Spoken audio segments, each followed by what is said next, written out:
which is immense. But why are we doing this? What's the special quality, reason behind this for which the servant, he goes towards dhikrullah? And first of all, when you go to a sheikh, a teacher, then his first step is this, that the dhikr of Allah, he brings us towards that, invites us towards that, and he makes us understand and connect to the remembrance of Allah. What's the reason for that?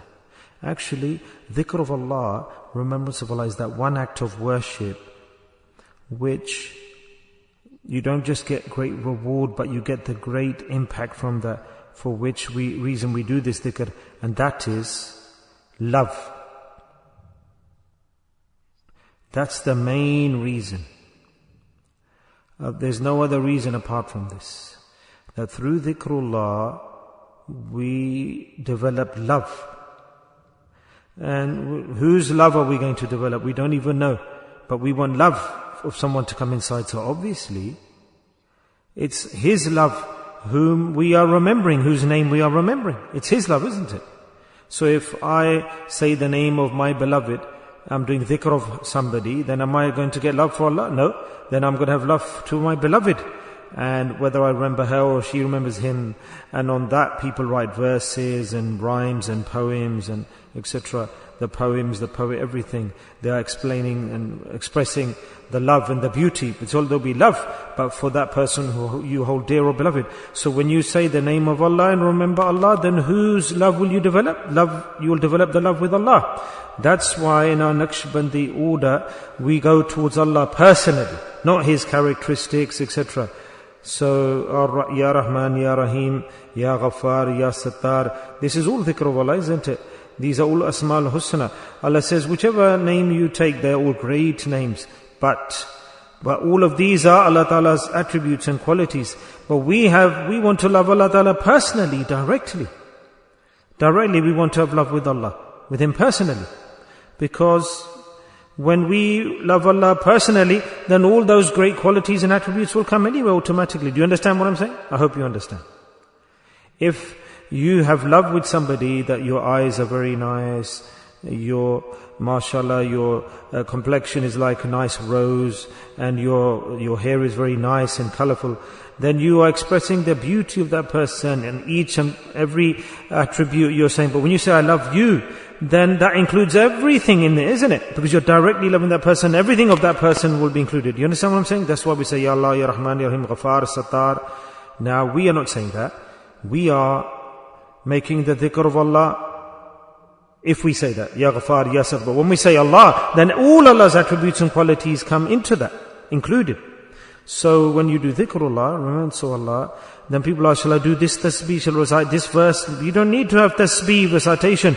When you want all of Allah's attributes, qualities, when you say Allah's name directly, everything is included in that. So it's a shortcut, the Naqshbandi order that is taught us. So for this reason, this silsila is great, because Allah has given the power in this silsila that we start with Allah's name, personal name. All the other silsila's orders, they teach the attributes, qualities of Allah, names of Allah. But in Naqshbandi order, we go direct to Allah personally. So when we do the dhikr of Allah personally, whose love will come? Allah's love personally will come to us, directly. So the purpose of doing dhikrullah is that Allah Ta'ala's love, we want to develop, generate Allah's love inside us. Understand that now? This is the meaning of doing dhikrullah. Okay, fine. Now what's the sign that we get the love of Allah subhanahu wa ta'ala? That our dhikr, our remembrance of Allah, mashallah, is useful, beneficial. Like, you know medicine? You take medicine. So what's the sign that our dhikr is working? It's beneficial. How will we realize that? How do we determine that? Because you're doing dhikr, you're remembering Allah, and there are conditions of dhikr, you are fulfilling them. Obviously, everything that you do, all the actions, then you have to have some precautions. If, for example, you take medicine, cure, there are precautionary steps like take this much medicine, but also take these precautionary steps. And if you don't take those precautionary steps and keep on taking the medicine, then will that person get cured? No, he won't get cured.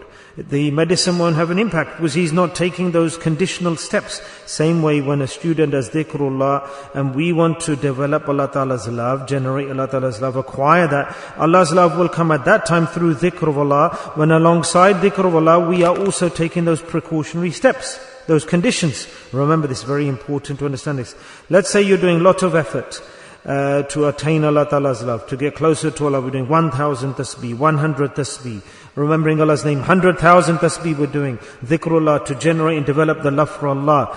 Now, as much as you do dhikrullah, and you'll get that love, definitely, but there are conditions at the same time that we must complete. If we're not cautious, if we're not careful, we're not leaving the things that we should be leaving, then what will happen is that the impact of the dhikr will not come over us. We won't get the benefit. We won't get the benefit of dhikr. So the wali Allah, the teacher, prescribes what should we be careful about? The sins. The more the individual goes far from the sins and then does dhikrullah, the impact of dhikr will come immediately. So it's us who are lacking. It's not dhikrullah that's lacking. There's nothing lacking in the medicine. There's a person who's taking medicine, he's got the cure. The other person's taking the medicine, he's not getting the cure. What's the reason? Because he's not careful, he's not cautious, he's not following the conditions. But the first person was careful. So what do? We do tasbihat, quantity, majalis we attend. But we don't see here that how much am I abstaining from sin? Wrong. Yes? That what is my rizq like? My earnings? What is my eating and drinking like? My akhlaq, my conduct, what's that like? Everything, the sins, that how much do we stop ourselves from sin and then do dhikrullah. And then the effects of dhikr will come over us. But if my earnings are haram all life long, say Allah, Allah, you will get nothing at all. Nothing at all you will get. How will you get? Because you're not following the steps, the condition. So it's not magic.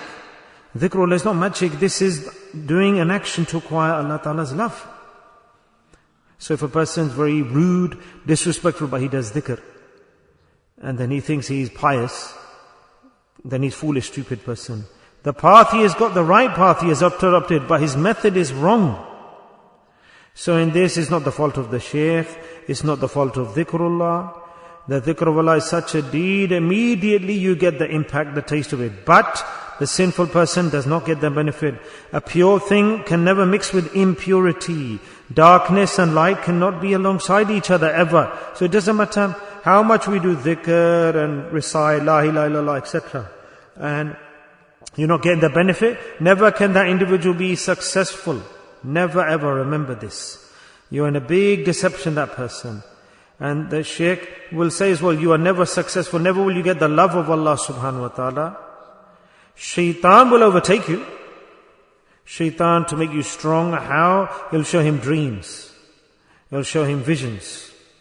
Shaitan will show him various things. Then he'll think, I'm pious, I'm doing dhikr, I'm really strong believer, I had a dream. But I saw this in the dream, I saw good things in the dream, I saw this and I saw that. But if you see that the person who's looking at the dream, who is that? How are you going to see the dream? Not through dhikrullah, but how much do you save yourself from the sins? How much are you abstaining from the bad things? That's the sign of success. So it's not the effort on doing dhikr. The real effort is alongside doing dhikr. How cautious are you, careful of you of the sins? Understand this point, very important. Dhikr, you don't have to work hard, just sit down, you're not doing any effort. What do we get from doing dhikrullah? The love. The love, so the result should come in it, love for Allah. Why is that not coming? Because we're not careful, we're not cautious, we're not abstaining from the sins, we keep on sinning. We have sworn at someone, we've done wrong to somebody, we've backbited against someone, we're eating haram, leaves his rest for the sake of, leaves haram for the fear of Allah, leaves this or that, he's not telling anybody.